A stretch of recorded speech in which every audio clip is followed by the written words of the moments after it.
Grand Bahamas immigration chief giving more details on the case involving 12 Africans apprehended on the island. A wanted man now in police custody.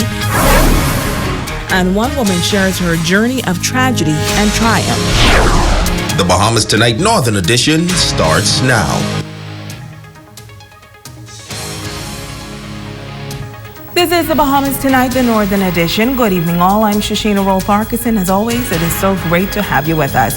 Topping the news tonight, we have more details into the matter involving the 12 Africans who were taken into custody by immigration officers on Grand Bahama last week for overstaying their visitor status. In this report, Italia Hall speaks with the Assistant Director of Immigration, who provides more details about the incident.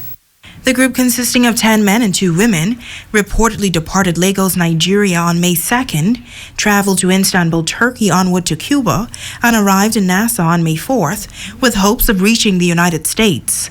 The Assistant Director of Immigration responsible for the Northern Bahamas, Hubert Ferguson, says after conducting their initial investigation, they discovered that an African national met the group in Nassau and traveled with them to Freeport. These Nigerians and Cameroon, they were supposed to have been crew members joining a tanker that plies to Freeport, and the shipping agent made requests for them to come in as such. It's a usual thing. And what happened in this case is it appears as though somebody used an elaborate scheme in causing the shipping agent to comply with something that they had going on. I don't think the shipping agent was aware of what was happening. He says it was the shipping agency that contacted the Department of Immigration and explained the situation. We saw where they came in, and we tracked down who met them. And unfortunately, we weren't able to catch the person who met them. But they came to Freeport as scheduled, but they went into the 8 Mile Rock area there, safe houses there. While 7 of the migrants were found in 8 Mile Rock, the other 5 Africans were found in an apartment complex in the Lakaya area. The immigration chief says a Bahamian was responsible for renting the apartments to them, and he adds that the group immediately asked for political asylum. In that case, we did not charge them for staying, but we had them interviewed by our section, the refugee area, and the report was sent to Nassau, as well as they were escorted to Nassau, the detention center, where they'd be further processed. Ferguson also shared why the Africans are seeking asylum.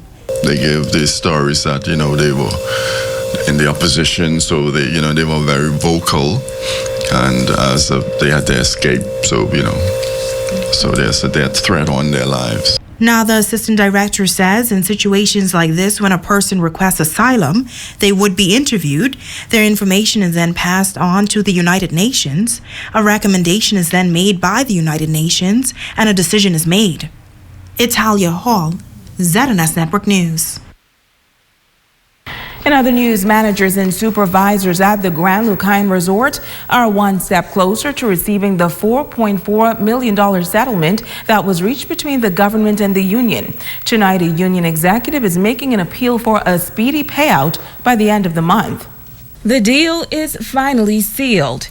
It's been a long 7 months, but now Grand Lucaine managers and supervisors can finally exhale as all of the details have been ironed out regarding their $4.4 million settlement with the government. According to union representative Kirk Russell, they fought a good fight. We were not about to settle for $2.77 million.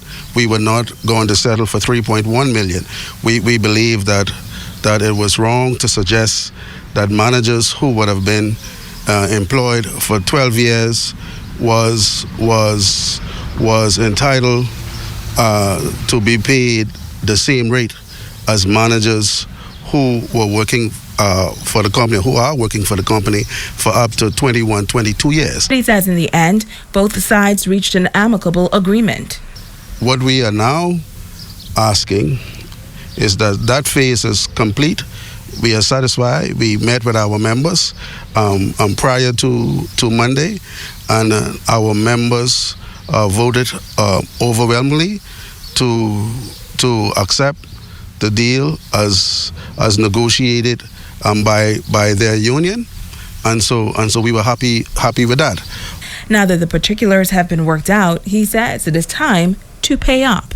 Now that the deal is sealed and now that the deal is complete, we call upon the minister responsible for finance and all those who are responsible for the finance of Lucain Renewal Holding, the hotel, to do whatever it takes to ensure that the monies are made available for the payout, which we believe would be reasonable if they are completed by the end of this week, the end of next week, the latest. Russell says they are hoping that this issue does not carry over into the month of June.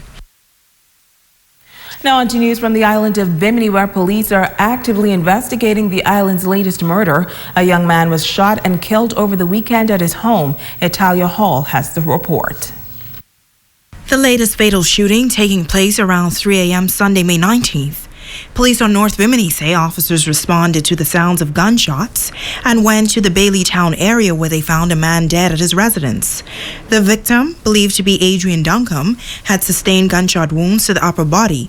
Now unconfirmed reports say Duncombe owned a car wash in Bimini and was involved in the handicraft industry. Officers of the Central Detective Unit out of Grand Bahama are on the ground in Bimini assisting with the investigation. Duncombe's murder marks the second fatal shooting for the island of Bimini in less than a month.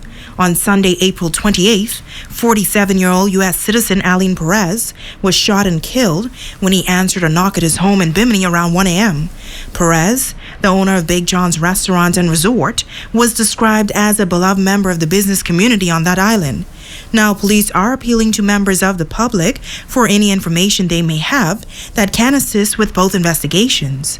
You can call Bimini Police at 347-3144, the Central Detective Unit in Grand Bahama at 350-3107-12, 911 or 919.